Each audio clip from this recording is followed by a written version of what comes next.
taken hostage, and he was a hostage for 760 days. And Senator Graham, we met him, I think, after 10 days from October 7th. He was on a codel with Senator Schumer, and he met us, the families, and he immediately, was very compassionate towards what we were going through. And I remember vividly meeting him for a working session in January 24.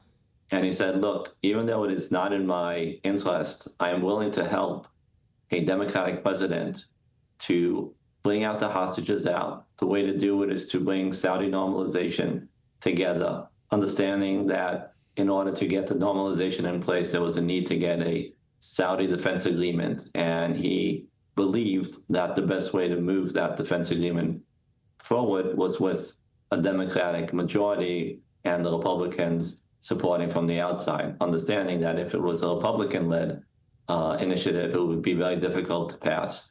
And he said, I'm willing to help a Democratic president because I understand the magnitude of the fact that there are 250 hostages, including 10 U.S. citizens that we need to get out as soon as possible. And I think we will always cherish the fact that the senator was willing to do what was good, regardless of partisan issues, and doing what was needed to allow us to be whole as soon as possible. And I mean, obviously, you had a very personal experience with Senator Graham. For those that never met him, never worked with him, what do you hope the senator's legacy is?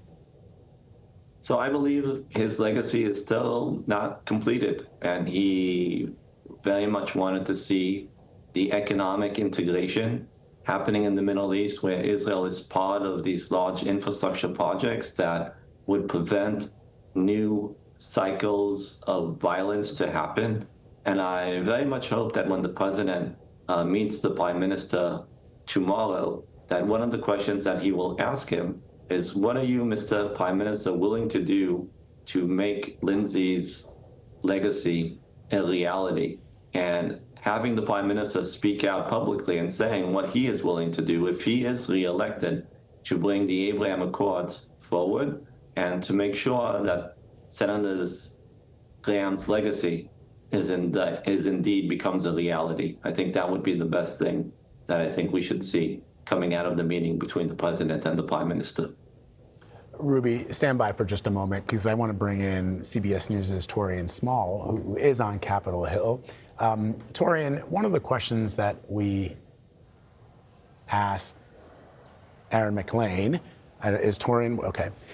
One of the questions that we asked Aaron McLean earlier this morning was about the style in which Lindsey Graham interfaced with the President of the United States, which was kind of a throwback. There was a time when the Republican Party was staunchly anti-Russian, staunchly anti-Vladimir Putin. But in recent years, we've seen, perhaps as the party has moved towards a non-interventionist mood and characteristic, that Lindsey Graham was kind of a voice in the wilderness, someone who continued to argue for a robust foreign policy strategy that perhaps in some cases would require the use of the United States military. What are you hearing from leaders on the Hill about who will perhaps fill that void?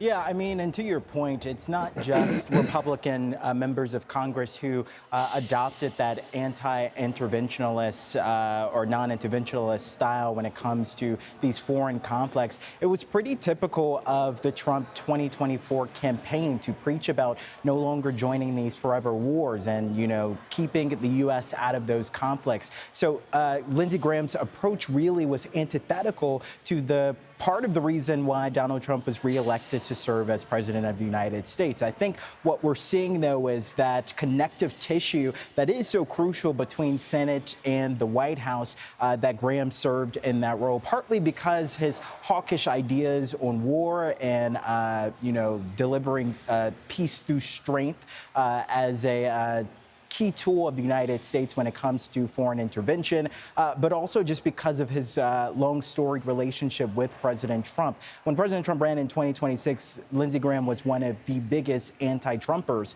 but he quickly made an about face once it became clear he was going to become the nominee. And then the two have developed this really chummy relationship, which best served the president in getting his legislative agenda across the finish line here on Capitol Hill. I think now we're looking at potential replacements and who's the closest to the president in light of Graham's absence. And so far, what we've heard for weeks now is that that's a sorely missed spot, typically one filled by the vice president, as we saw under Obama's administration. That was Joe Biden, who was serving as that key negotiator between folks here and down Pennsylvania Avenue.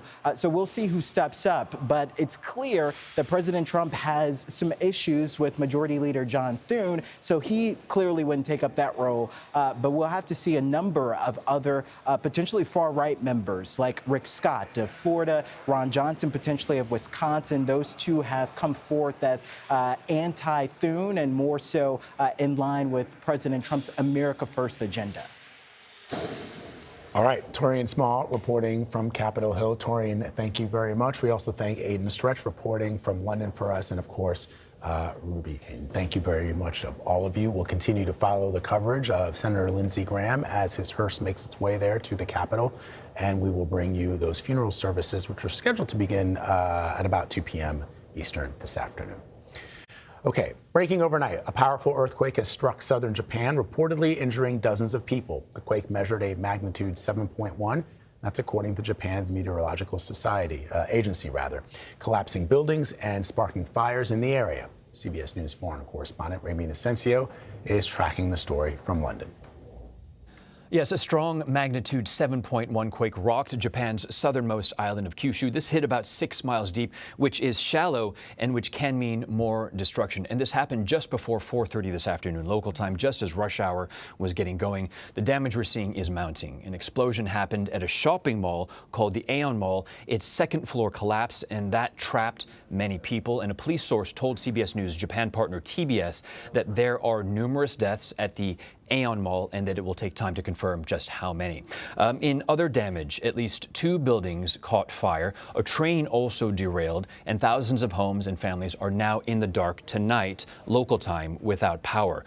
Earlier, tsunami warnings were issued, and officials warned people to brace for waves up to 3 feet, but that has now been lifted. And we are also looking at the number of casualties and the number of injuries rise. We do know at this point that about 50 people have been taken to the hospital, and officials have warned of more aftershocks to come. Back to you. All right, hundreds of thousands of people are waking up with power in the Midwest after the latest barrage of extreme storms. I want you to check out this intense dash cam footage. This is out of Wisconsin. Meteorologists confirmed a tornado did touch down there. Powerful winds tore down trees and power lines all around that driver, who you can see narrowly avoided a head-on collision. CBS News correspondent Jason Allen has the latest from Menasha, Wisconsin this morning. A dashboard camera captured the moment a dangerous tornado sent tree limbs flying across the road and power poles falling, trapping a driver southwest of Green Bay, Wisconsin. Another video shows debris flying across a backyard. It's definitely a tornado. We should go to the basement. The tornado blasted through neighborhoods, packing winds more than 110 miles an hour. I still in shock. Like, this is traumatizing. I feel like we should have died, but we didn't. Ripping roofs and walls off of homes, uprooting trees and leaving piles of debris littered across yards. The window had basically caved in the living room, and then me and my children went down to the basement from there. The same twister flipped this car over onto its roof, this pickup onto its side, and sent this tractor trailer over the median of a nearby highway. It's one of a string of tornadoes that caused destruction across the Midwest Monday. Damaging winds also slammed the Chicago area, gusting up to 74 miles an hour. We screamed and we ran in the bathroom. This was end of days bad. Another suspected tornado snapped trees and toppled power lines south of the Windy City, also ripping the roof off this business. It was like somebody just took their hand, went to the gutter, and just peeled it back. And falling debris shattered car windows in the parking lot. The same storm system also caused flash floods. Parts of the Chicago suburbs got up to 4 inches of rain. 2 contractors were stuck in a storm sewer. One of them was rescued. The other is still missing. Just getting around the area right now is difficult. There are power lines that are down everywhere. There's major power poles that have fallen in the front yards of houses. And while the cleanup just really gets underway here today, the extreme severe weather threat starts to move toward the East Coast. Jason Allen, CBS News, Menasha, Wisconsin. All right, CBS News meteorologist Rob Marciano is here with a look at the forecast. Hey, Rob. Some of those images are just stunning. I mean, the video with the telephone poles coming down, and then just what's behind Jason looks like something out of a movie set. Unbelievable. And this all happened like around midday yesterday, which is unusual. It's unusual for that to happen in summer, and then to be that early in the day. A lot of strong atmospherics that were coming down the I-41 corridor at the time. It's quiet there now, thankfully. But that action has now moved into the northeast and eventually into the Carolinas as well. This isn't necessarily severe, but it's dumping some heavy rain in some spots. And because of that, flash flood warnings have been posted just to the west of Charleston. The heaviest rain has moved out of that area. And we're looking for the heavier rains now to begin to focus on really New York Metro, Philly, Baltimore, back through Harrisburg, up through Hartford over the next 36 hours. Really, it's going to be pretty intense here.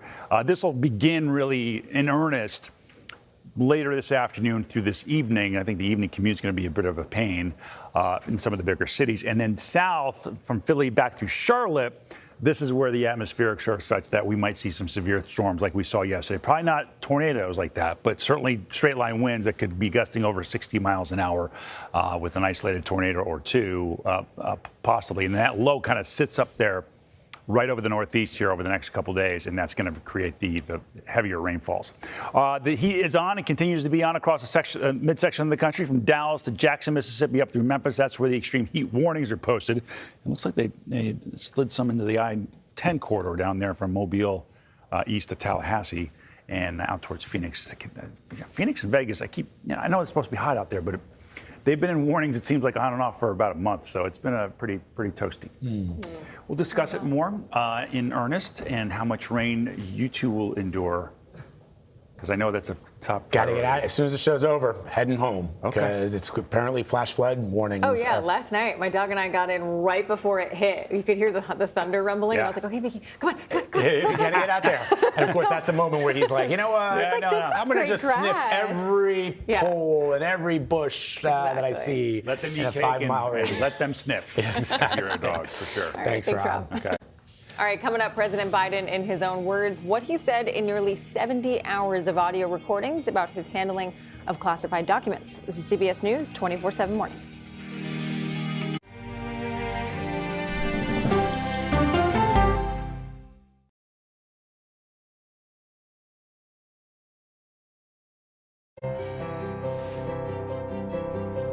The only way to get a 360-degree understanding of America is to get out there in America.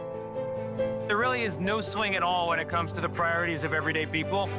We care about how secure our job is, whether we can plan on retiring with dignity, whether our kids can have a brighter future than we have today. These are the fundamentals of American life, and I think they can be again. Why doesn't he tell Republicans, come into my office, let's hammer this thing out? Margaret, it's a totally fair question. Politics isn't a game. Why are you opposed to this deployment? It's unconstitutional. Politics is about policy. I'm a voracious consumer of information, and I'm impatient. I don't like to be spun. To be moderator of Face the Nation means bringing the most powerful stakeholders to the table to become better informed.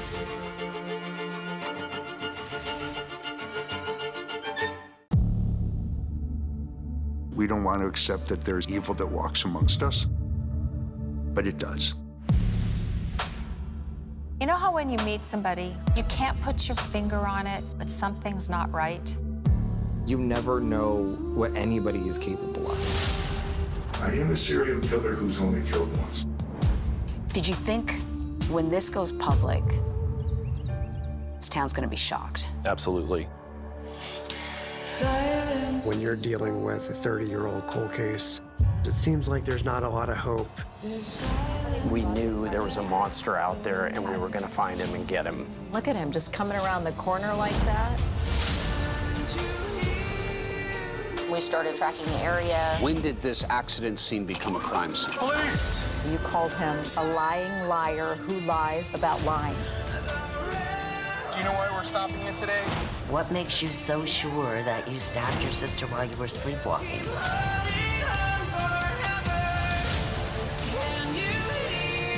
I never got a chance to see her one last time. Such injustice. I can't believe they did this to her. But no matter how hard it gets, never give up. I'm Natalie Morales with 48 Hours. Did you have anything to do with Joanna Hunter's death? This is a family that just wants justice.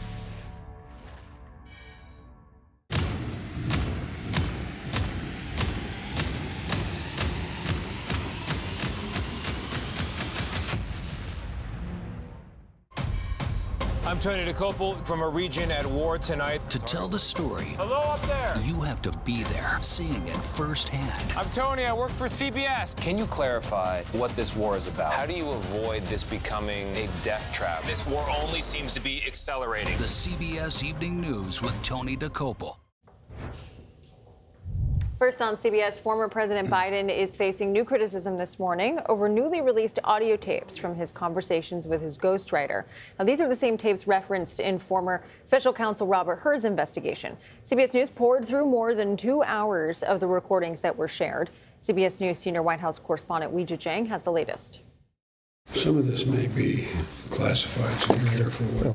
The newly released audio recordings reveal that in 2016 and 2017, as then former Vice President Biden was writing a memoir, he told his ghostwriter Mark Zwanitzer on several occasions that he had classified documents in his possession. Biden said this in reference to volumes of notes he kept in his home. I just found all the classified stuff downstairs. Biden would later publicly criticize President Trump for his handling of classified material after classified documents were discovered at Mar-a-Lago. How that could possibly happen, how anyone could be that irresponsible. The Biden tapes were first referenced by special counsel Robert Hur in a 2024 report that summarized Hur's investigation of Biden's handling of classified materials after classified documents were found in Biden's home and private office. As part of the probe, Hur interviewed Biden in 2022 and ultimately did not recommend charges, in part arguing the jury would not convict, likely viewing Biden as, quote, a sympathetic, well-meaning elderly man with a poor memory. Hur described Biden in these older audio recordings as exhibiting, quote, diminished faculties. I was going to ask you something else. Oh, gosh.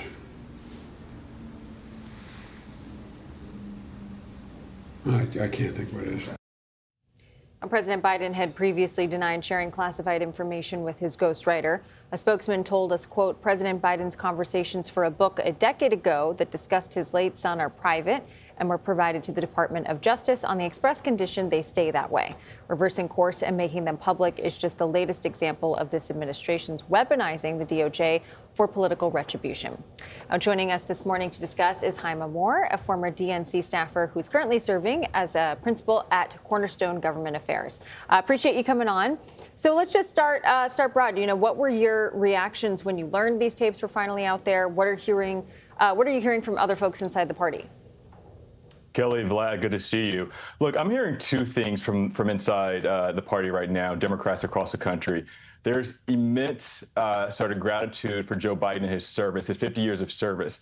But also, I think Democrats right now in the middle of this election, looking back to last year and how that went, I think Democrats would like to see President Biden sort of take the back seat or even exit the stage right now, particularly around the midterms and as we get into the 2028 election. But this further underscores, I think, for a lot of Democrats, why Joe Biden should have never stood for re-election and why Kamala Harris should have had more than 107 days to run for president. So what's your take on the actual recordings? I mean, it struck me in listening, and I haven't listened as much as perhaps you have or our investigative team, but there was little sort of news value to them. It's one thing when we go back and we listen to presidential tapes, for example, there are tapes that exist of President Kennedy discussing the Cuban Missile Crisis. There are tapes, obviously, of President Nixon, conducting business that ultimately the Senate and the Congress deemed to be corrupt. When there's some kind of value in these presidential tapes, but at this point, it just sort of feels like this was released and there's some interesting nuggets in there, but nothing really earth-shattering about how the president was doing and conducting himself on behalf of the American people. Yeah, Vlad, I think you're right. There's no real there as it stands. And I think the spokesperson said they've been very transparent, which I think a lot of Democrats are appreciative of. But here's the thing. As you're running elections and you saw President Biden use this as a wedge issue with President Trump, he is now, we're seeing two things. One, that he did have classified information. He shared it with his ghostwriter. But more sadly, he was having memory loss. He was having these issues sort of early on. And so I think Democrats looking back and having some sadness around how President Biden's presidency ended is a feeling I see coming up. But I don't think anyone, Democrats, Republicans right now think that Joe Biden did anything that was nefarious or he intended to do anything that was criminal. And so I think this was just one of those things where it was a mistake and it was really, really bad. And it just looks poorly and it gives more fodder for this conversation. Well, I suppose hindsight is always 20/20. Hyman Moore, appreciate you joining us today. Thank you so much. Good to see you. Thank you, Kelly. Well, Dr. Anthony Fauci is set to testify on Capitol Hill tomorrow about the origins of the coronavirus pandemic. Ahead of the hearing, Republican Senator Rand Paul released more than 1,000 pages of journal entries from the nation's former top infectious disease expert. The Kentucky lawmaker is accusing Fauci of being dishonest with the public about how the pandemic started. Fauci has not responded to a request for comment from CBS News. Yesterday, Republican Senator Ron Johnson, who's on the committee that Fauci will testify before tomorrow, appeared on The Takeout. He told Major Garrett that Americans were deceived by Dr. Fauci. Imagine I'm a constituent of yours, Senator Johnson, and I ask you this question. Shouldn't we be more concerned about China than Anthony Fauci? Don't they have blood on their hands that is as more apparent than Anthony Fauci or anyone who funded any gain-of-function research? I'm not holding China harmless here, but again, it's Anthony Fauci that covered this, and if we don't hold these people accountable, they'll do it again. You can see them trying to do it with what's monkeypox or this hantavirus, what's another bird flu, whether it's Ebola. They create fear so that they can force these countermeasures on us. It's a ruse that I think created a pandemic that ended up killing millions of people. And you can read more of our reporting on what's in Dr. Fauci's diaries at cbsnews.com. Hundreds of thousands of Haitian immigrants are now living in fear as the Trump administration moves to deport them. We're hearing from Ohio Governor Mike DeWine, who's a Republican and who tells CBS News mass deportations would hurt his state's economy. CBS News immigration correspondent Camila Montoyo Gavaz is in Ohio talking to the people at risk. We've been praying for the best, but now we are facing the worst. Vilas Dorsonville runs a support center for Haitians here in Springfield, Ohio. He's one of many Haitian immigrants on the verge of losing their legal protections to live and work in the U.S. after a Supreme Court ruling went into effect on Monday, allowing officials to end a federal program called Temporary Protected Status for more than 300,000 Haitians. It will be a nightmare for us. Now, sources inside ICE tell CBS News the agency is planning a round of operations targeting Haitian immigrants, starting as soon as this week. Well, it's a mistake. It's not good for the United States, and it's not good for the state of Ohio. Ohio's Republican Governor Mike DeWine says Haitian immigrants have contributed to the state's economic growth, filling and creating many jobs. Look, we have a right to control our border. That's not an issue. I think the question really is deporting maybe 1 million, 2 million, whatever the number is going to be, is that really in our best interest? Is that what we want? I just don't think it's in our national interest to do that. In Ohio, ICE sources tell CBS News the agency plans to deport Haitian immigrants directly back to their home country, where widespread gang violence has fueled a dire humanitarian crisis. Haiti is hell today. So you'd be sending people back, literally back to hell. People are scared. They are very scared because they saw what was happening in Minneapolis. And now they're afraid that that same scenario will be happening here in Springfield. Faced with the prospect of being deported to crisis-stricken Haiti, community leaders here in Springfield tell us that some Haitians are thinking of going to Canada or other countries around the globe. But they tell us that is also difficult to do legally. Camilo Montoya-Galvez, CBS News, Springfield, Ohio. All right, in minutes, President Trump meets with Ukraine's President Zelensky at the White House. We'll go there live with a look at what both sides are hoping to get out of today's face-to-face. This is CBS News 24/7 Mornings.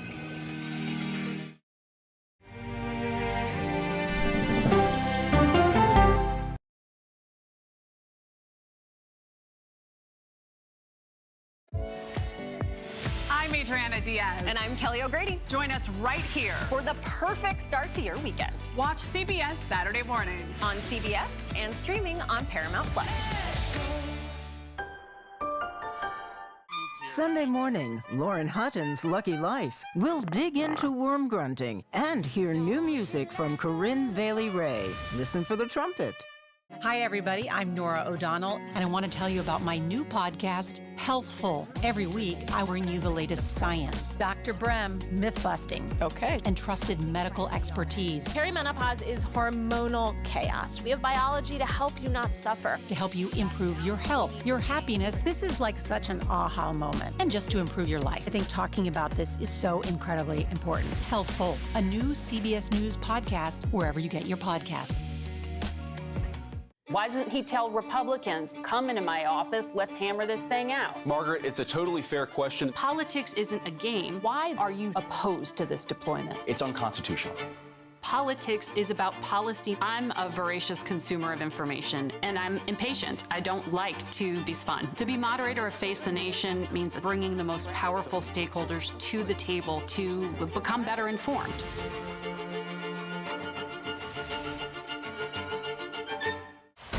Eric Richins was found dead in his home. The family had been alerted by Eric that if something happened to him, to look at Corey. Why would Corey Richins want her husband dead? What jurors on the case say led to their verdict. I was like, seriously? Now we've seen just about everything in this trial. 48 Hours, now streaming on CBS and Paramount Plus.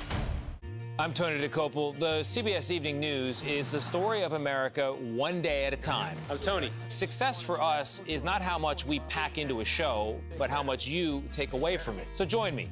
This is the CBS Evening News.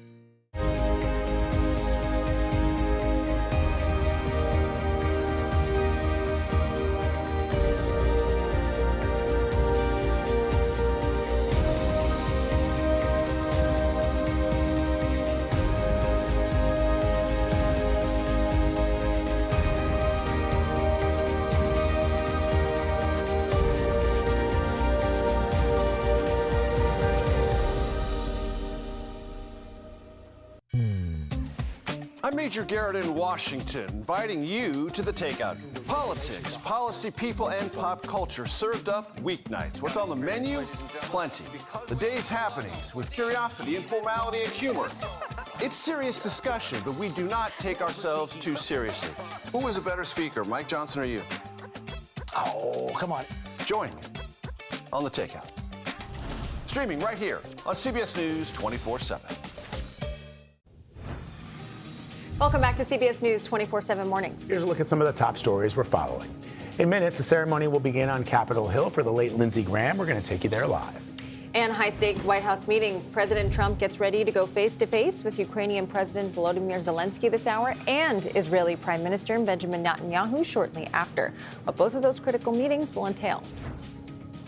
Plus, go for it, new information about the shooting of the Kansas City Chiefs offensive coordinator's wife as investigators look for a possible motive behind her son's actions. All right, in minutes, President Trump is set to meet with Ukrainian President Volodymyr Zelensky at the White House. Before the meeting, Zelensky said his number one priority was Kyiv's anti-ballistic defense and finding a path to peace. Well, later this morning, President Trump will also meet with Israeli Prime Minister Benjamin Netanyahu as the war with Iran drags on. CBS News White House reporter Olivia Rinaldi joins us now. Olivia, so let's start with Zelensky. It's interesting, about a year ago, as you recall, maybe you were in the Oval Office on that day when President Zelensky was castigated by the president and Vice President Vance, along with the Secretary of State, who actually didn't say anything and thus became a meme. But he was almost sort of persona non grata for a little while after that meeting. But now it feels as if the president and President Zelensky have come to an agreement of terms or to an agreement of sorts as it relates to prosecuting this war. So let's talk about that. What are both sides hoping to get out of this meeting? Yeah, they do have a little bit more of a rapport now between those two leaders. They met pretty recently, too, on the sidelines of the G7 about a month ago in Geneva. So the conversation between the two of them has become better than what we had seen in that Oval Office meeting. I believe it was in February of 2025, so about a year and a half ago at this point. And if you'll remember, it was around this time last summer that President Trump was trying to end the war in Ukraine. He was courting both Russian President Vladimir Putin and Zelensky. That then led to that summit in Alaska between the president and Putin. But since then, the war really has somewhat expanded in Ukraine. You're seeing Russia target Kyiv with these very intense missile strikes throughout the evening, throughout the nights. But you're also seeing Ukraine do long-range missile strikes into Russia. So this conflict has continued to spiral. And the president, despite all of the history there between him and President Zelensky, really has kind of taken to the relationship with the two of them, between President Zelensky and President Trump. And we saw Zelensky, when he landed yesterday, say that one of the main goals of this meeting that they're about to have any minute now at the White House behind me is really going to be their anti-ballistic defense systems because of those increased Russian attacks. The Ukrainians are feeling quite good about where they are in this war, about their drone capabilities, about what's happening on the front lines and their ability to stave off the Russians. But they do need more help at this point. And so that's going to be part of the goal today when Zelensky comes here. He's been building this relationship with President Trump, and now it's time for some of the big asks, which include those Patriot missiles and those ballistic defense missiles. And of course, it'd be remiss to not mention that the U.S. is running low on those Patriot missiles. Some of our own reporting has suggested that the U.S. ability to combat anti-aircraft missiles with the Patriot defense missiles has become a difficulty with the war in Iran. So it's certainly something they're going to have to discuss today. Yeah, Ukraine has had a decent few months against Russia, and I thought it was good, your conversation this morning, Vlad, with Aaron McLean, CBS News contributor, about the shift in tone in their relationship. The president likes winners, and so that might have something to do with it. Yes. I liked his statement there. Yeah. Olivia, while we have you, President Trump is also going to meet with Prime Minister Netanyahu. After that meeting, the two leaders haven't always seen eye to eye, of course, when it comes to the Iran war. What can we expect there? Yeah, this is actually their first in-person meeting since the war in Iran began. They have met in person about 7 times now since President Trump took office about a year and a half ago in January 2025. So this is yet the latest meeting between the two of them, but make no mistake, this meeting is going to be different today because the relationship between these two leaders has gotten quite contentious. And even this morning, President Trump was on Fox News and he was talking about his relationship with Prime Minister Netanyahu. And when discussing that, he kind of aired out perhaps a little grievance between the two of them. Take a listen here. Well, I don't need Bibi to tell me that. Bibi's telling me that because he wants me to stay involved. I mean, I don't necessarily. We have the finest, because of Space Force, we have the greatest cameras in the world focused on. We know exactly what's going on. But, no, I heard Bibi announce that. I said, why don't you just tell it to me? Why do you have to announce it to the world? I know exactly what's going on at Pickaxe. It's not a big problem. Now, when he was talking there, it was about Pickaxe Mountain, which is a nuclear facility inside of Iran. It's a huge mountain that there is some concern about, that it would have some perhaps nuclear material or educational purposes for the Iranian nuclear program. And the U.S. has not struck pickaxe mountain throughout this entire war, but Netanyahu's had suggested that perhaps that could be something that the U.S. would do next, that there is perhaps some nefarious activity with the Iranian nuclear program happening there. The president, though, this morning on Fox News very publicly saying, why would he say that publicly? Why wouldn't he just tell that to me instead of announcing it to the world? So you can still see the tinges of conflict between these two leaders, even as they are set to meet today in person. This was certainly a meeting that Prime Minister Netanyahu worked pretty hard for. We were told that he had tried to come to the White House numerous times. It kept getting pushed off. But now with the funeral of Lindsey Graham happening today, the late senator, Netanyahu's in town for that. He is staying here on White House grounds at Blair House, which is also quite notable given the fact that there were two leaders coming here today between Zelensky and Netanyahu of who would get the coveted spot at Blair House. It went to Netanyahu. So it is interesting seeing this relationship play out in real time, seeing how they are trying to handle this between the two of them. So we'll have to see just the results of this meeting today, if there's any announcement that would come out of it. All right, Olivia Rinaldi reporting from the White House for us. Olivia, thank you.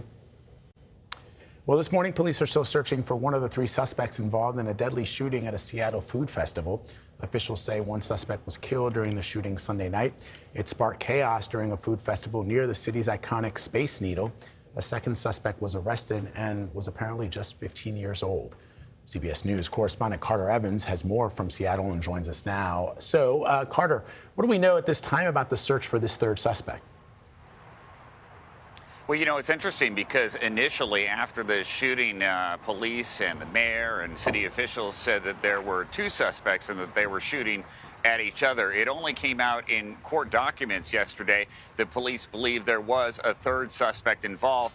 And in fact, the second suspect was one of the victims that had been shot and killed. Now, I got to point out that at this point, city officials here think that this was gang-related shooting.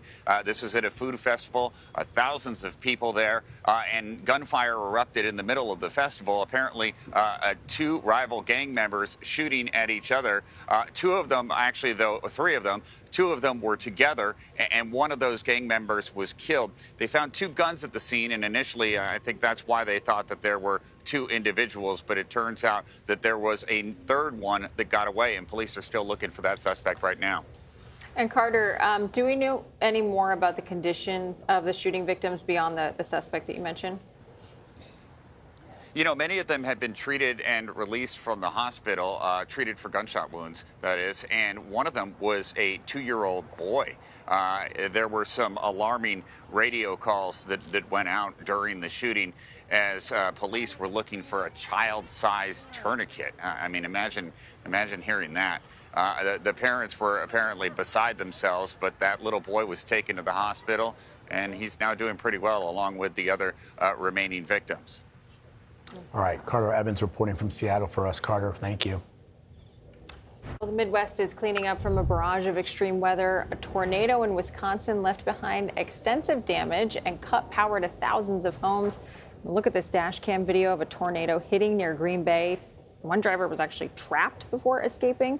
Now, this was the damage from another suspected tornado in the suburbs of Chicago. Now, that area was also slammed by thunderstorms. Hundreds of thousands are still without power. Just absolutely incredible, the damage that we're seeing here. Yeah, CBS News meteorologist Rob Marciano is here with a look at the forecast. Rob, I did see an email from the weather team with you replying to some video, and it was like, this video is crazy. Yeah. Like, was that what we saw earlier? I don't reply all on purpose usually. No, it's good for us to know what you guys are working on. Yeah, no, when I saw that, I was like, oh my God, this is crazy.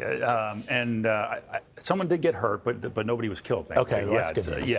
It was a crazy day yesterday, for sure. Let's go through some of that. You guys highlighted some of the video and some of the talking points. Cook County getting a lot of those power outages because of that wind damage, and they're pretty much north central Wisconsin down I-41.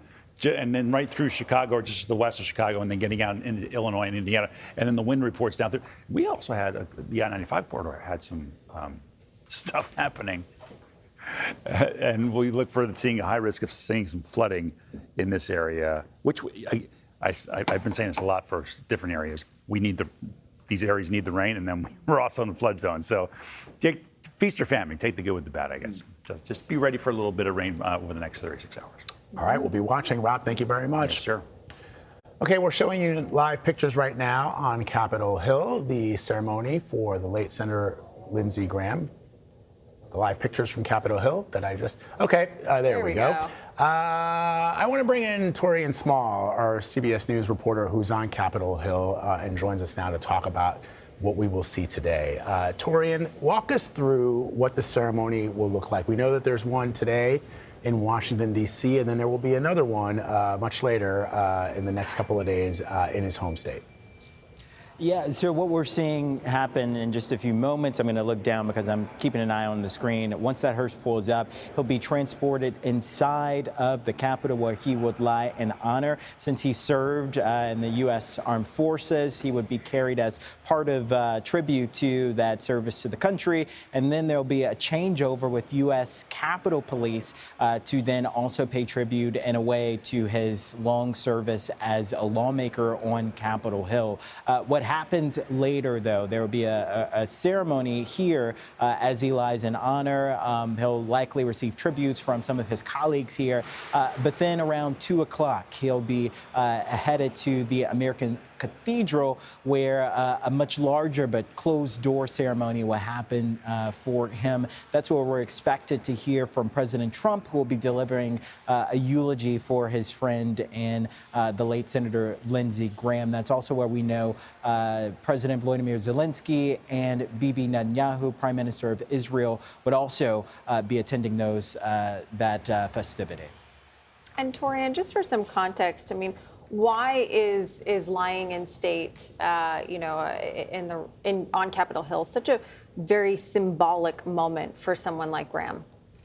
Yeah, I mean, it's a tribute to the service one person has made to this country. I should note a slight distinction here will be lying in honor, not necessarily lying in state. Lying in state is typically for higher dignitaries, presidents, for example, vice presidents, etc. But somewhat similar in its distinguished honor for, again, this person's service to the country. I think undoubtedly, though, we've heard week over week just the loss, the great loss this is for a number of lawmakers. Just days after, or moments after his passing, his seat on the Senate floor was draped in black. He had flowers there to pay tribute to him. Outside of his office was this memorial of sorts built up with notes, cards, flowers from his friends and colleagues. It is a great loss, again, to many lawmakers. And his sister, Darlene Graham, has taken his place as his appointed replacement by the governor. And as we know, since then, she's announced that she'll be running to permanently replace him on the November ballot since he was up for re-election this year as well. All right, Torian, stand by as we look at the live pictures coming into the newsroom of the hearse carrying the late Lindsey Graham, Senator Lindsey Graham, to Washington, where he served for so many years as a senator from the state of South Carolina. Let's bring back CBS News international reporter Aidan Stretch. He is joining us now from London. Aidan, as Kelly pointed out earlier, Senator Graham had just returned from a visit to Ukraine, and soon afterwards he died. I want to talk to you about what his intention was on that trip, because one of the things that he was known for is continuing to bend the president's ear as it relates to the war between Ukraine and Russia. There had been times when the president seemed to, I don't want to suggest that the president was taking the side of Vladimir Putin, but there were often times when the president made statements to the press and to the American people that perhaps Ukraine would be better off in ceding some of the territory that the Russians had gained over the course of this now almost 4-year war. And Lindsey Graham was somebody who fought vociferously against that notion. So talk to me about what he was doing on that latest trip. Well, I think you're exactly right, Vlad. I mean, one of the things he was particularly good at was coming to President Trump and framing Ukraine's cause in relationship to the U.S. in a way that he could understand. So he would say things like, Ukraine can help the United States with its war in Iran, with its drone technology. He was a great communicator of the Ukrainian cause to President Trump, but he was also making material progress on things that are very important to Ukrainians. So most importantly, he had for over a year been pushing home the Graham-Blumenthal sanctions bill, which was supposed to impose harsher penalties on countries like China and India that purchase Russian energy. And what he was doing on that trip was both letting President Zelensky and other Ukrainian officials know that that bill had received President Trump's blessing and would hopefully soon become law. And everything we've heard from both the American side and the Ukrainians is that's still expected to happen. And that bill will hopefully, for the Ukrainians, come to a vote early next week. And so that will be, you've spoken about how important Senator Graham was as both an advisor to President Trump on Ukraine and also a symbolic voice for Ukraine. But something that the Ukrainians always say is sort of, what is the material help that you're giving me? Well, this sanctions bill that will impose harsher penalties on purchasers of Russian energy is that material gain that they're always looking for. And they're expecting that this will soon become law as early as next week. Perhaps that proposed sanction legislation, some of his most consequential unfinished work. Aidan, we've been talking about this. President Volodymyr Zelensky meeting with President Trump, but then will also be attending these services. How significant is it that Zelensky is here to honor Senator Graham? Well, I think, it is significant that he's there to honor Senator Graham. I mean, he's in the middle of a war, and he's taking the time to come honor him, right? So that should tell you something about how significant the senator is, both to him and to his country. He's seen also, I should say, not only by President Zelensky, but advisors around him. The Ukrainian people know who he is. He's traveled to Ukraine, as I said earlier, 10 times since the full-scale invasion. He was seen as somebody who was a big supporter of Ukrainian sovereignty since the 2014 annexation of Crimea. And so, of course, President Zelensky's here to honor that legacy, somebody who was a great friend of Ukraine. But he's also here, and he's going to have a meeting with President Trump at a moment when Ukraine seems to be much more in President Trump's good books than they have recently. We've seen both drone technology and operators sent to the Middle East to help defend American military bases. We've seen on Ukraine's home front more strikes into Russia, which President Trump has openly said he thinks is very impressive. So, of course, he's here to honor somebody who is a great friend to Ukraine, but also hoping to make some material gains with President Trump that could help his own war effort. All right, Aidan, stand by. Let's bring back Torian Small, who is joining us from Capitol Hill to talk more as we start to see some of those dignitaries and world leaders filing into the Capitol Rotunda there. I think I see Senator Tim Scott, along with Senator John Barrasso, some of the leadership there of the United States Senate, Republicans all. So let's talk, Torian, about the senator's legacy. There are supporters of Senator Lindsey Graham, those who look back at his legacy and remember him as one of Congress's foremost national security experts, someone who was fiercely loyal to U.S. allies, including Ukraine, but also the state of Israel, and was influential, obviously, as serving as the chairman of the Judiciary Committee in the Senate for strengthening the federal judiciary in the mold of the GOP, which is mostly what he did, but that he was also willing and effective at maintaining relationships with presidents of both parties and the other members across the aisle, specifically as it related back to his time when he and Senator John McCain, along with Senator Joe Lieberman, were seen as the three amigos.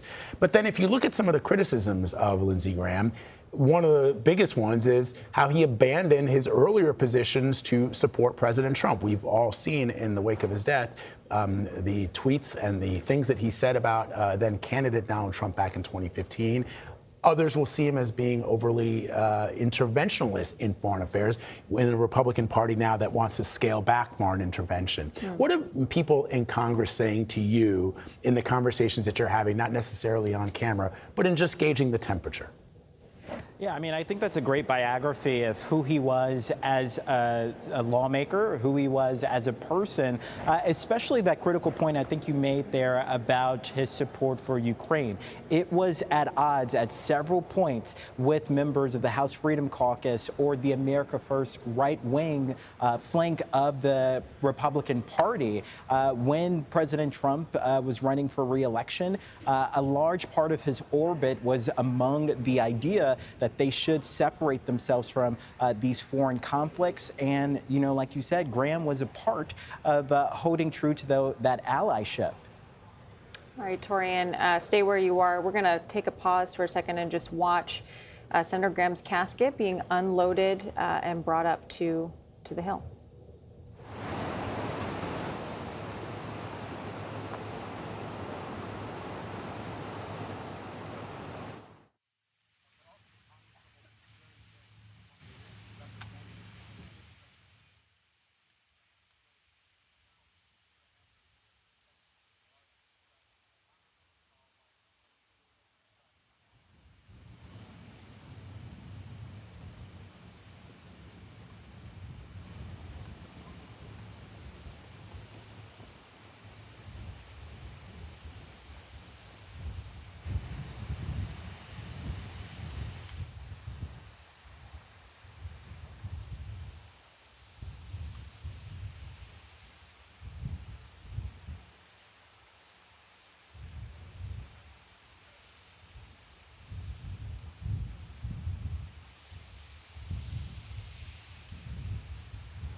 All right, that was Senator Graham's body, of course, casket being draped in the American flag. We were watching it as it goes up to the rotunda. Once we get more pictures of the ceremony, we'll bring that to you.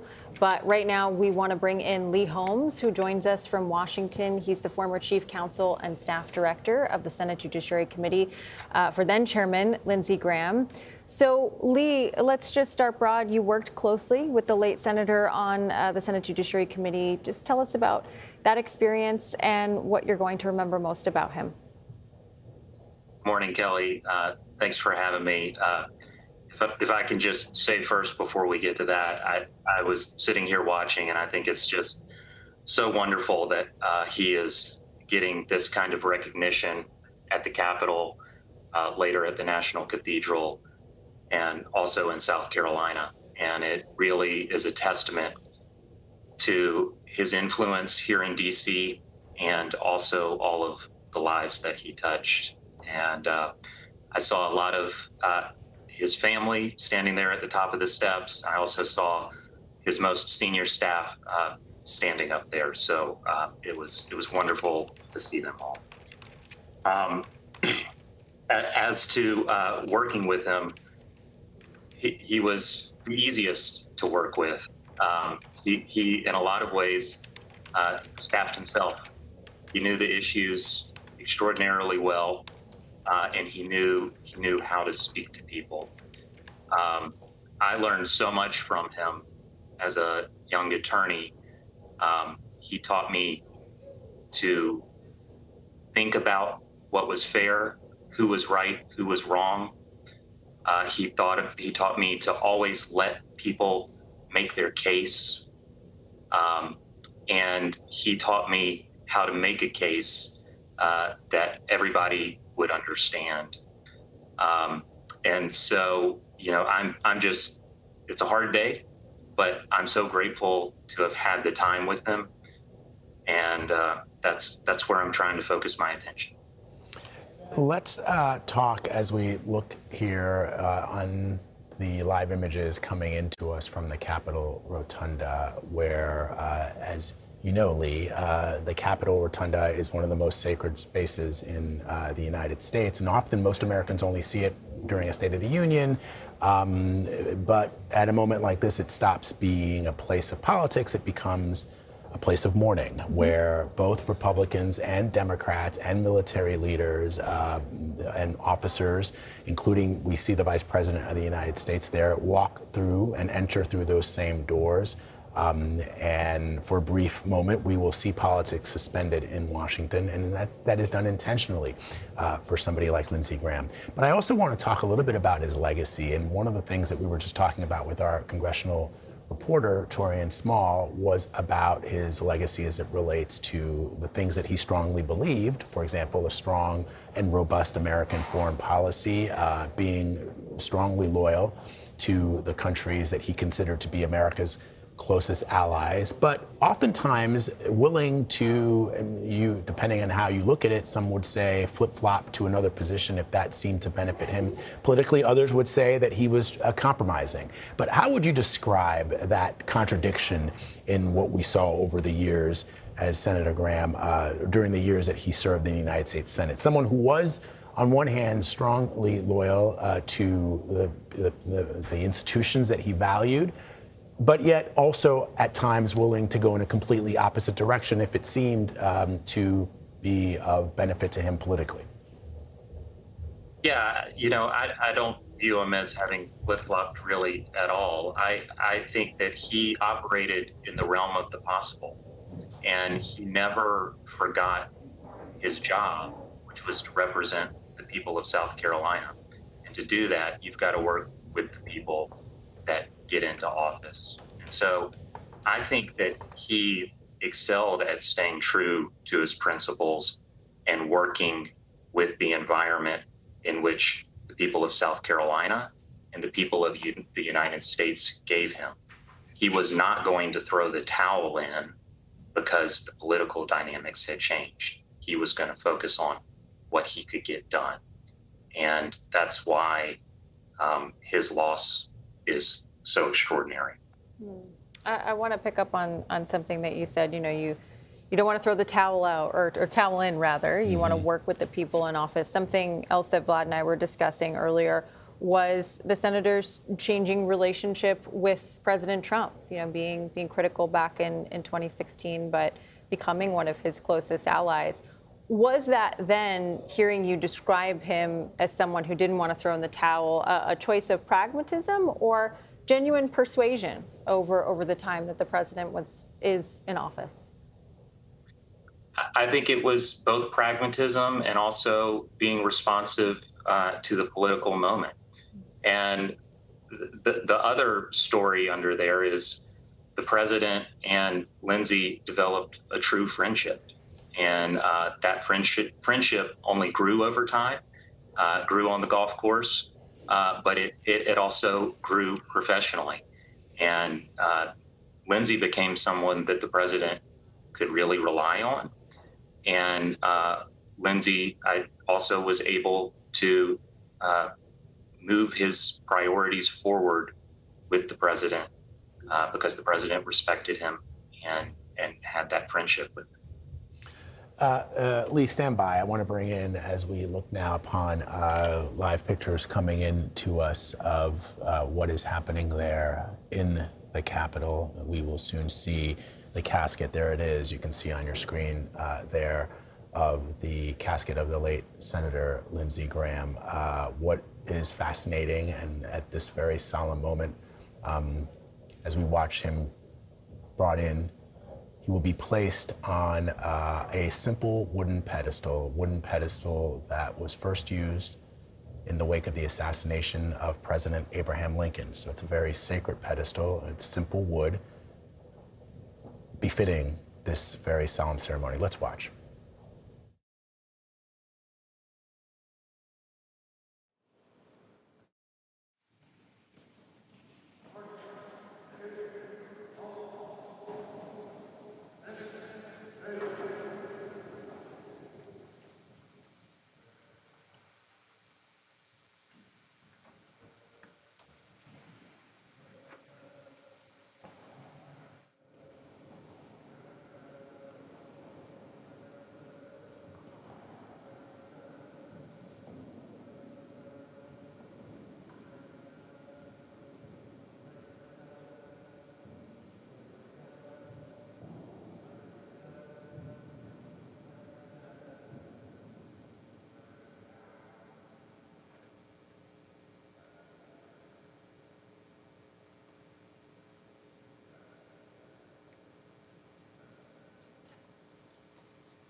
Would you pray with me?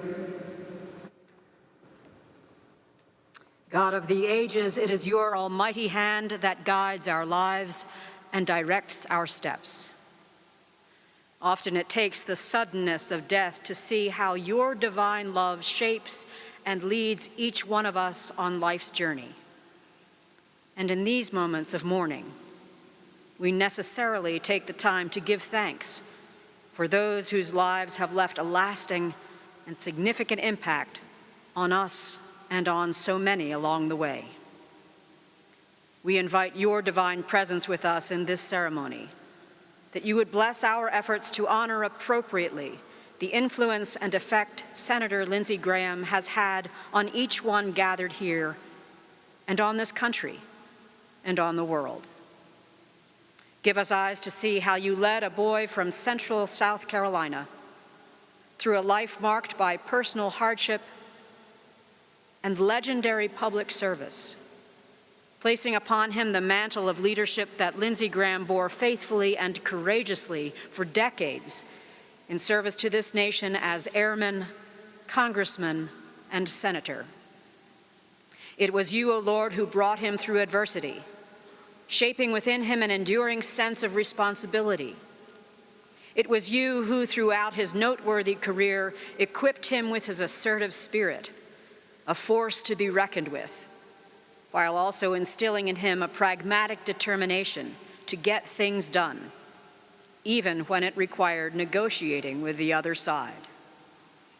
It was you who emboldened him with both courage and grace, so that while many would know no tougher adversary, most would realize no better friend.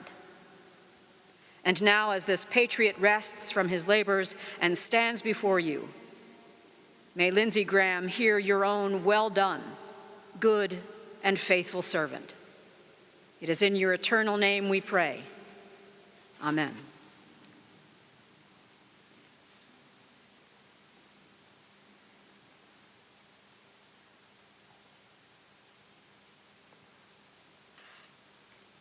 Please be seated.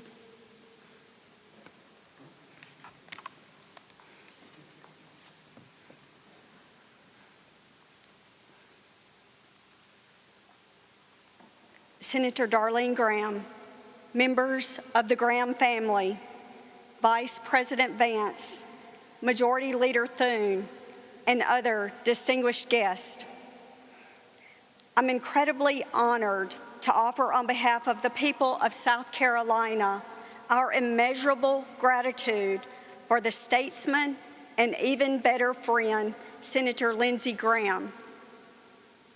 When people talk about Lindsey Graham, they often talk about the titles he has held: the congressman, the senator, the chairman, the colonel. But titles only tell a small part of the story.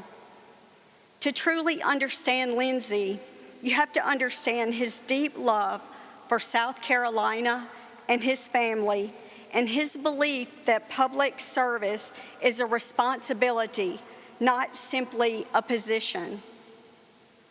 To say he loved South Carolina is an understatement. He loved every city in our small but very powerful state. And he always carried South Carolina traditions with him. He understood the people of our state, our independence, our values, our willingness to work hard, and our desire for leaders who will stand up for what they believe is right. Whether walking the streets of his hometown, meeting with locals, or representing South Carolina on the world stage, he never forgot where he came from. Like most South Carolinians, family meant everything to Lindsey. It drove his passion for service. It drove his fight for policy, and it kept him grounded. Here in Washington, a town where many lose sight of who sent them here and why they're here at all, Lindsey never forgot where he came from or who he was here to serve. What made Lindsey exceptional was his ability to work on difficult issues while maintaining personal relationships with people who disagreed with him. He believed that conversations mattered. He believed that showing up mattered. And he believed that leadership meant finding a way forward even when the path was complicated. And he was also very good at outsmarting the trolls, the armchair critics, and the keyboard warriors. Everyone can recount stories of Lindsey's quick wit, his unforgettable sense of humor, and his ability to make people laugh when you least expected it. He was authentic. He never tried to be someone he wasn't. A legacy is not built only through votes, legislation, or headlines. A legacy is built through the lives touched, the relationships formed, and the focused mission to make a difference over time. Lindsey Graham's legacy is one of service to South Carolina, to our nation, and to the cause of making the world a safer and better place. He spent his life standing for something larger than himself, and that commitment will continue to be remembered by those who had the privilege of knowing him and by generations who will benefit from his service. Perhaps what I'll remember most was his love for our military. Lindsey proudly served for 33 years in the United States Air Force, retiring as a colonel. He deeply understood the sacrifices made by the men and women who wear our nation's uniform because he wore it himself.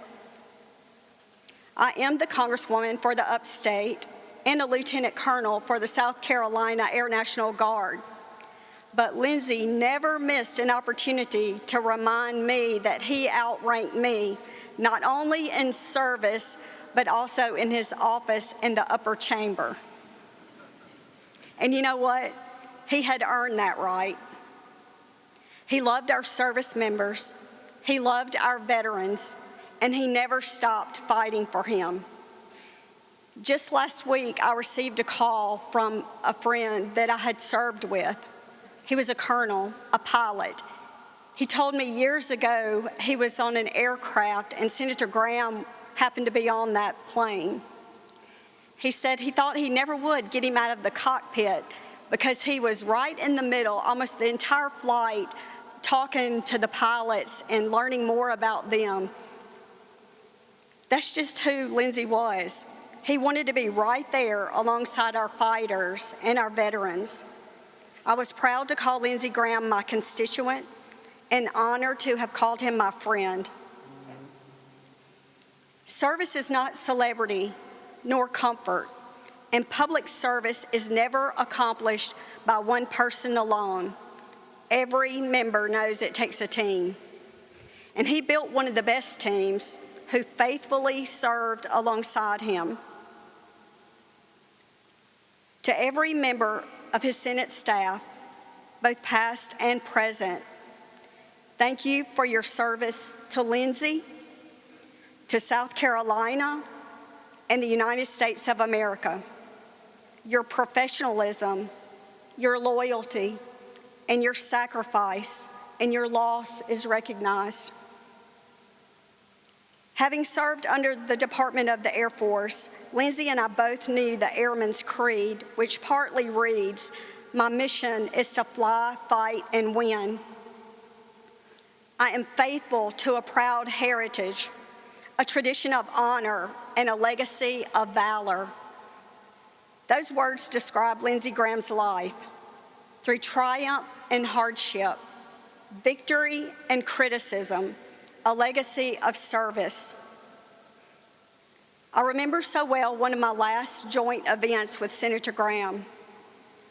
We shared a stage together at a church in our district to discuss our shared support for the people of Israel and to talk about our faith. Those were two topics that were very important to both of us. Senator Graham's death was unexpected. He had a full schedule. He had plans. And in this time of mourning, we're reminded of God's comfort and that His plan is perfect. None of us know when it's our time, but we're reminded that our only eternal hope is found in our Savior. As the Bible reads in the book of Romans, chapter 10, verse 13, "For whosoever shall call upon the name of the Lord shall be saved." To the Graham family, may God bless you and keep you. And may God continue to show each of us the grace that we do not deserve.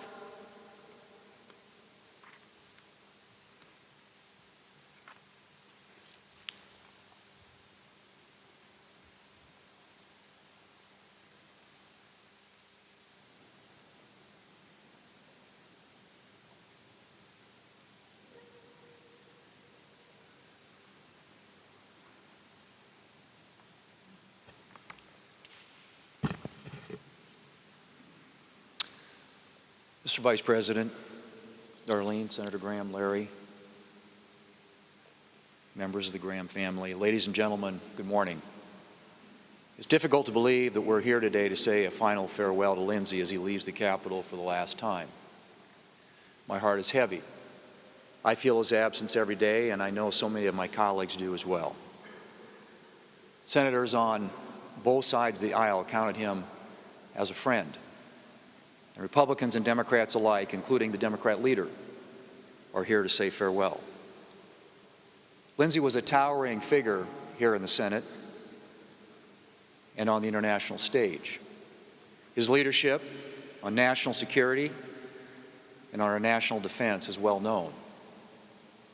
I traveled with Lindsey all over the world as part of congressional delegations, and I saw firsthand just how much he was respected by our allies, and just how well he was able to connect with foreign leaders around the globe.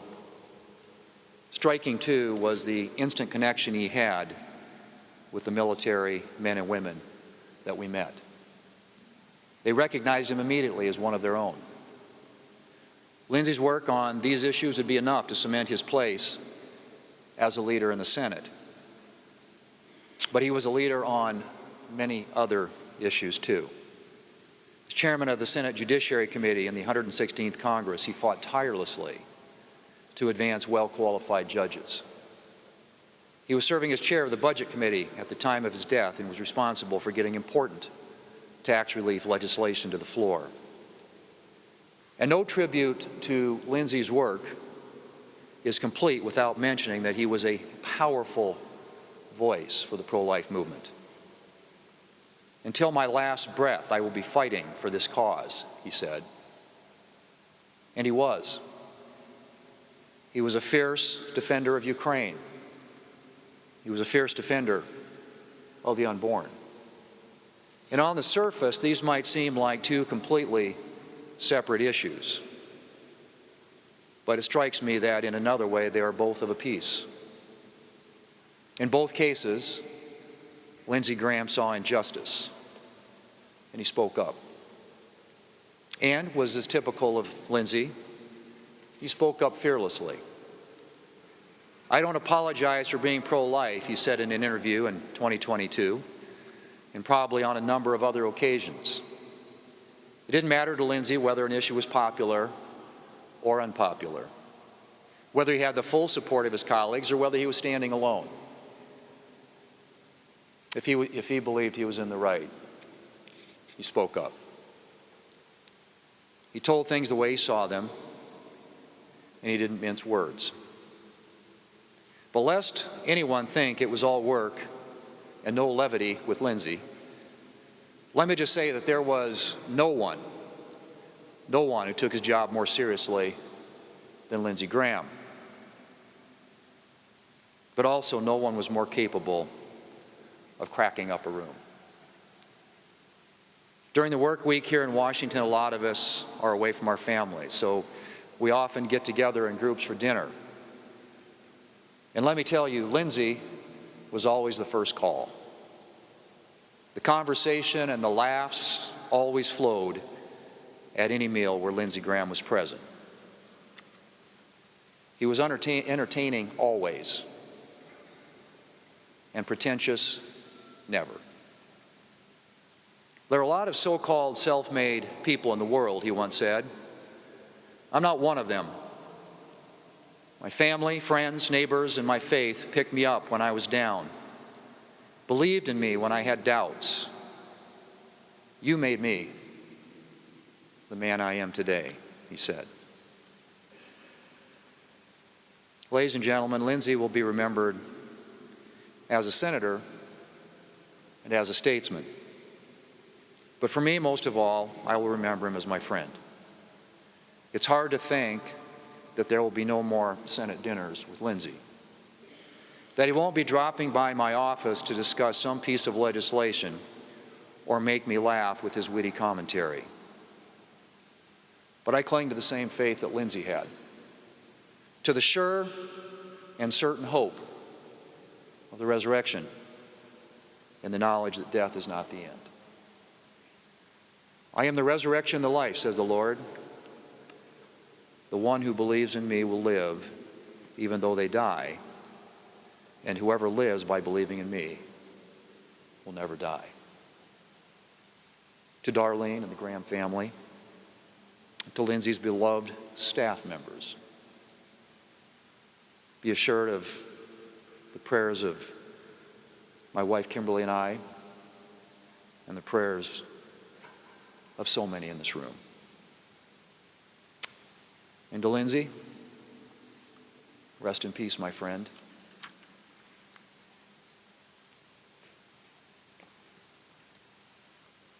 I look forward to the days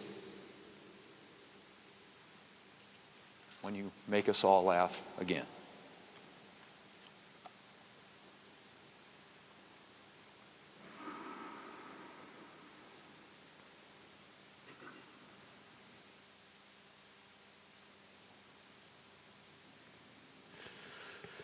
Well, first to Darlene and to the Graham family, all of you, I know you loved Lindsey and were proud of him, and he was proud of you, and I'm very, very sorry. It's good to see you all here among his friends and his colleagues, and I also, of course, have to issue my condolences to them. I know so many of you loved Lindsey like I did. So many of you argued with Lindsey, laughed with Lindsey, relied on Lindsey, and I also, of course, want to give condolences to a group of people you sometimes don't hear as often mentioned in the same breath, but I know who loved him, which is his staff. I know all of you worked for him for a long time. Many of you worked for him for longer than, I've been in public service, certainly longer. Some of you even than I've been graduated from high school. Don't mean to age any of you, but what a testament to a man that he has so much loyal and devoted staff. And I think that's the first thing I want to tell about Lindsey Graham. I want to tell some stories, but I also want to make an observation, which is that Lindsey Graham loved people from all walks of life. I think in part because of the way that he grew up, because of the fact that he wasn't handed everything. He was fascinated in everybody. He was fascinated in the wait staff in the Senate dining room. He was fascinated in the people who made the food. He was fascinated in the lowest staffer who had been hired 3 days earlier. He was fascinated by, of course, the very leadership of our country. And I think he was fascinated in people because he loved people and he was interested in them. He was the kind of guy who would walk into the Senate. And when he walked into the Senate, this was a guy who couldn't have stood more than 5'6" or 5'7", but he'd swashbuckle in with his jacket open like he was 6'5". He had an attitude to him, and it's one of the reasons why Lindsey Graham was Lindsey Graham. But he would walk into the United States Senate and he would slap you on the back. He would greet the person who served his food. He treated everybody the same because he was fascinated and he loved every single person in this chamber. And that's a great testament to the man. I first got to know Lindsey Graham when I was on the Senate campaign trail for my own Senate race in 2022. And I remember riding in the back of the car with him. During these campaigns, you go from one event to the next and to the next event. And I remember learning a lot from him. I had a lot of people who campaigned with me during that time, but I learned something from Lindsey Graham, the way that he interacted with people, the way that he was so interested in what was going on and what was moving people and what was motivating them and what they were interested in. That affection and love of people was obvious even on the campaign trail, but so too was Lindsey Graham's world-class sense of humor. And in one event in particular, we had just left one event, we were riding in the back of the car going to the next event. Lindsey Graham told me a story about his time in the House. And if I repeated exactly what he told me, Darlene, it would be the end of my political career forever. But what I can say is that I was laughing so hard that by the time we got to the next event, I had abdominal cramps and I was barely able to speak because Lindsey Graham could make anybody laugh and he could make anybody feel at home. I was talking to a mutual friend of ours, a person who didn't always agree with Lindsey Graham's politics just shortly after his death.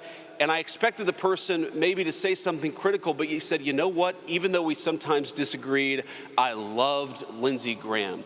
It was impossible not to like him. That swashbuckling, infectious laugh, that attitude, that passion that so many others have talked about. Lindsey Graham was impossible not to like as a human being and, of course, as a United States Senator.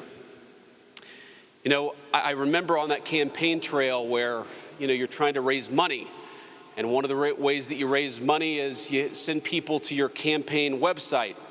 And I said, Lindsey, before one of these Fox hits on the campaign trail, I said, Lindsey, could you maybe mention the website, jdvance.com? And over a 4-minute interview, he must have mentioned jdvance.com close to a dozen times. The host would ask, how was the weather? And Lindsey would say, well, before I check the weather, I always go to jdvance.com. And in a 4 or 5 minute TV appearance, Lindsey Graham raised us over $100,000. And that campaign stop was a critical part of me getting elected to the United States Senate and, of course, going on this incredible journey. That was who Lindsey Graham was. I remember once I got to the Senate, getting in this argument with Lindsey, and as John said, as Leader Thune said, he was a fierce defender of Ukraine, and he and I got into this intense argument at a Senate lunch. I think some of our colleagues probably remember this, about a funding bill for Ukraine. And I remember at the end of it going back to my staff, and I was at the time working on a rail legislation that I really, really cared about. And I remember going back to my staff and saying, well, that's probably the end of Lindsey's vote on the railway bill because he is never going to support anything I support after the argument that he and I just had. And of course, I found out a couple of weeks later from another Senate colleague that the fiercest advocate of that bill behind the scenes was Senator Lindsey Graham. Now, Lindsey was who he was, and I knew that Lindsey couldn't even pretend to care about rail policy. It was something I really cared about, but it wasn't something Lindsey was particularly focused on. And so I went to Lindsey and I said, why are you helping me? Why are you helping this legislation? And I expected him to do what so many politicians would do. I expected him to lie and say, well, I really care about rail legislation. And he said, oh, I don't care about that at all. I said, well, why are you helping me? And he said, well, I don't care about it, but you do. And that was the kind of colleague he could be, a person you argued with and fought with in 1 minute, but behind the scenes, without collecting an ounce of credit, was working for you and working for the things that you cared about in the next. That was who Lindsey Graham was. Before I knew Lindsey, one of the most enduring parts of his legacy is I do believe that Justice Kavanaugh would not be on the Supreme Court were it not for his fierce advocacy during a critical moment. Remember that Senate confirmation hearing where Lindsey, and by the way, he got criticism from the Republican side of the aisle for this. He would always vote for qualified Democrat judicial nominations. He came to the judicial nomination process in a spirit of bipartisanship. Again, he was criticized sometimes from our side of the aisle for that, but what he saw happening to Kavanaugh was not a policy disagreement, it was character assassination. And Lindsey got as fiery and as passionate as I have ever seen a human being get during a judicial confirmation, and I believe that he saved that nomination. Now, that moment, of course, went viral But Lindsey didn't do it for social media clicks. He did it to do something at the very highest part of the Senate, which was to persuade his colleagues. And persuade his colleagues he did. I remember there were a few people who were waffling at that moment, a few people who were unsure what they were going to do. Lindsey didn't just earn a lot of headlines, he actually persuaded people. And that maybe is how I will choose most to remember my friend Lindsey Graham. He saw that the Senate, at its very worst, could be a venue for character assassination. But because he loved people, he saw that the Senate at its very best could be a deliberative body geared towards persuading people. And that's what Lindsey Graham did in that case and in so many others. So I choose to remember Lindsey Graham as a man who could disagree with you without being disagreeable. I choose to remember Lindsey Graham as a person who could fight with you on one issue but fight for you on another issue. I remember Lindsey Graham as a man who loved people. And because he loved people, he was willing to reason with them, to respect them, and ultimately to persuade them. May God comfort all of those who loved Lindsey Graham, particularly his beautiful family. And may God rest the soul of Senator Lindsey Graham, a true American original.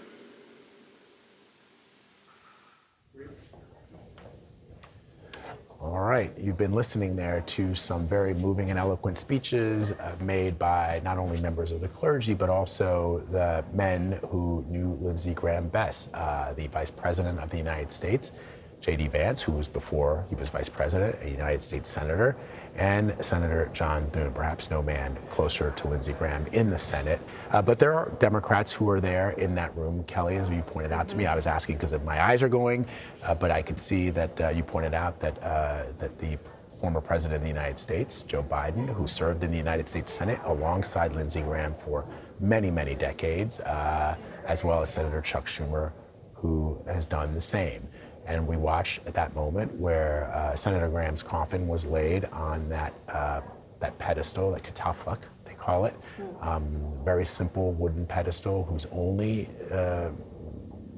rationale and reason for being here is it's just a very solemn piece of sacred wood. And then, of course, the color guard, the military honor guard that will maintain that silent vigil around the clock. No conversation, silence being part of the ceremony here as we watch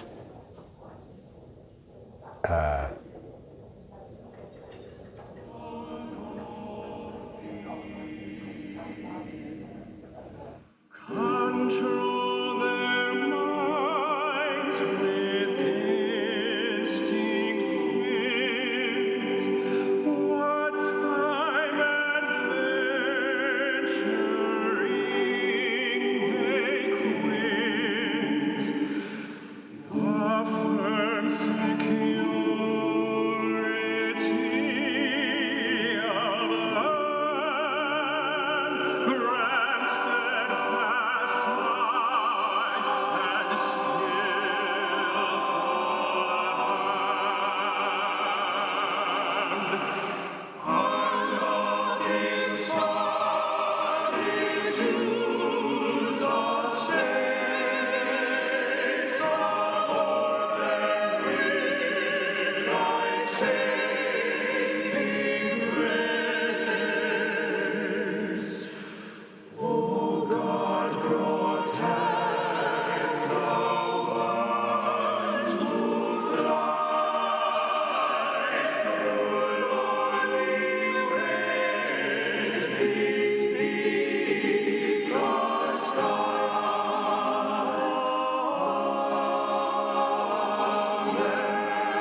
Let us pray.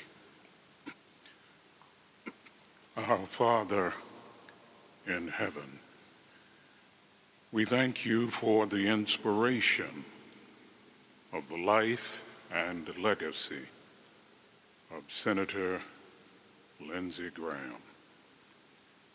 We proclaim your generosity to this nation and world by giving us the gift of someone who sought to leave the world better than he found it.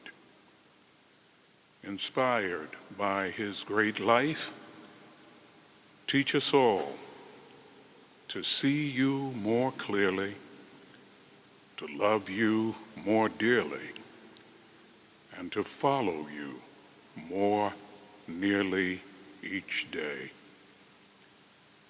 Continue to bless and keep us.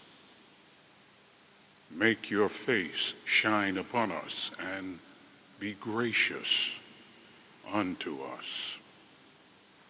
Lift the light of your countenance upon us and give us your shalom, your wholeness, your peace. We pray in the name of the Prince of Peace. Amen.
All right, you have been watching live pictures coming into us from the ceremony, the Capitol ceremony for the late United States Senator Lindsey Graham. We saw some very solemn moments, and as I was saying earlier, we saw speeches by the Vice President of the United States, along with the Senate Majority Leader John Thune, Senator John Thune, who spoke very highly of their friend and colleague, the late Senator Lindsey Graham.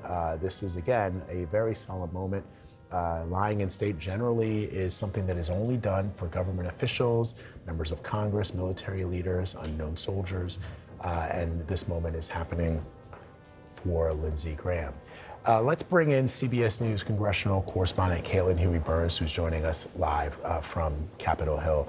And Caitlin, there was a touching moment there after all the speeches, after all the ceremony, when the late Senator Lindsey Graham's little sister reached over and touched his casket. And I'm reminded that of all the things that we've been talking about this hour over the life and legacy of Senator Lindsey Graham, one of the things that struck me is I recall him once saying that the greatest thing that he'd ever done in his life was to take care of his little sister. Talk to me about that relationship.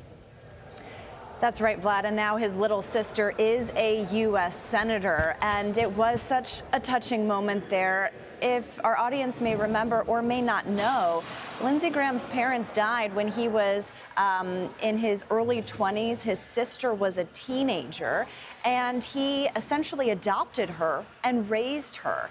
And she has been such a big part of his life and he in hers. She has appeared in campaign ads over the years discussing their relationship and the way in which, in her words, her big brother took care of her. And so now she has taken his place in the U.S. Senate and has been welcomed by his former colleagues.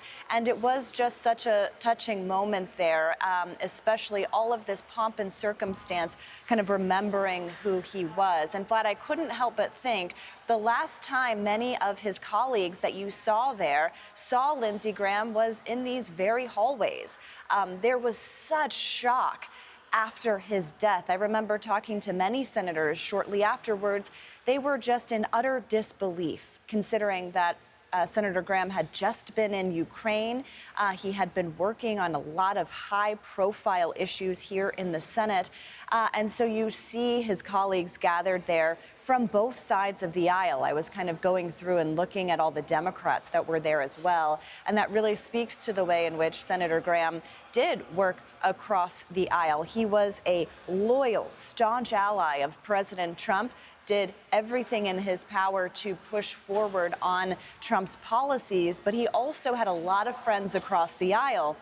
And because he was such a foreign policy influence, he took a lot of foreign trips with both Democrats and Republicans, and many of them remembered really growing close to Graham and working with him on a variety of different issues because of those codels, those foreign trips that they had spent time closely with him. So a very somber day here at the U.S. Capitol. I was kind of overwhelmed walking in here today, quite frankly, because there's a tight security perimeter across around the Capitol building. Harder to get in here today because there are so many high-profile people coming here.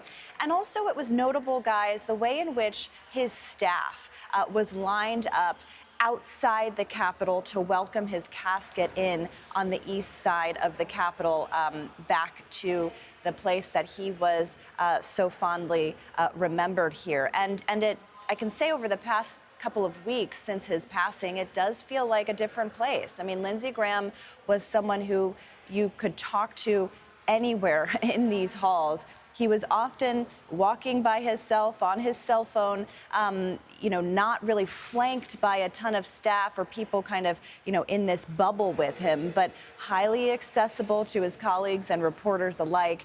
And so this moment today is a somber remembrance, but also one that a lot of his colleagues, guys, are still processing this. And at a moment where there's so much political division, I think you're right to point out that he was someone that reached across the aisle. There were many moments in the speeches that we were just listening to where that was highlighted. Caitlin, appreciate it. Stay right where you are for us. I want to bring in Lee Holmes, joining us again from Washington. He's the former Chief Counsel and Staff Director of the Senate Judiciary Committee for then Chairman Lindsey Graham. Lee, I was struck in each of the speeches. I'm just going to read a couple quotes I jotted down. You had Representative Sherry Briggs. She said he knew that conversations mattered and that leadership meant finding a way forward. Then you heard Senator Majority Leader Thune say in dinner, when you were having a dinner, he was always the first person to call to get the conversation going, that it would always flow. And then Vice President Vance said that he, quote, actually persuaded people. And I was just struck listening to all of these speeches of how much conversation and his ability to use his words to get things done. Does that ring true for you in working with him? Absolutely. He was always building relationships, keeping them. He had so many people's trust, especially in the Senate. And so all of that rings true. I thought it was a really wonderful ceremony. I think he would have loved it. He was not a particularly formal guy, but I think he would have liked the formal nature of this. That has been brought up several times, the trips that he took, the Codels, with other members. And I remember on one Codel on which I accompanied him, he told me after a promotion ceremony for a military member stationed abroad, how important it was to do those in a formal way, to build the team, to honor and acknowledge people. And so I think the formality of this, particularly with the military carry-in, the body bearers, and all of the speakers here. There were other subtle formalities like Leader Thune speaking, and then of course the president of the Senate also speaking, more commonly known as the vice president. And they all did a wonderful job. Lee, thank you very, very much for your recollection. It was a moment that I just saw there. I had to look closely to see, but Senator Lindsey Graham was able to get Senator John Fetterman of Pennsylvania to actually wear a suit to pay his respects. I had to do a sort of a double take and look very closely at my screen to see that. Just again shows you the kind of power and effect that he had on his fellow members of the United States Senate. Caitlin Huey-Burns reporting from Capitol Hill, Torian Small as well.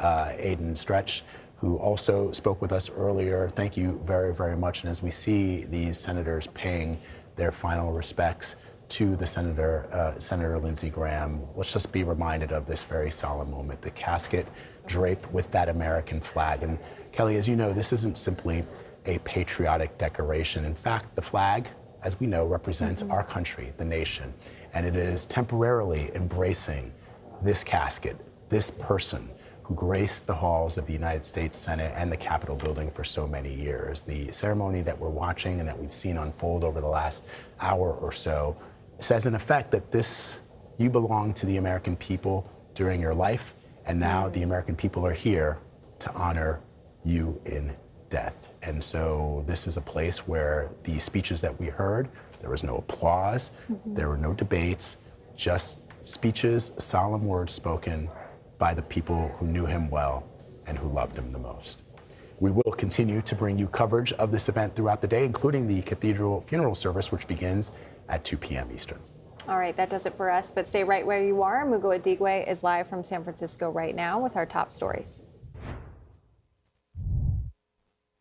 Thanks, guys. Have a good day. And welcome in to our viewers. Ceremonies are underway on Capitol Hill to honor late South Carolina Senator Lindsey Graham. How he's being remembered and who is attending the funeral later today. Plus, President Trump meets with Ukrainian President Volodymyr Zelensky at the White House. What we know about the closed-door meeting.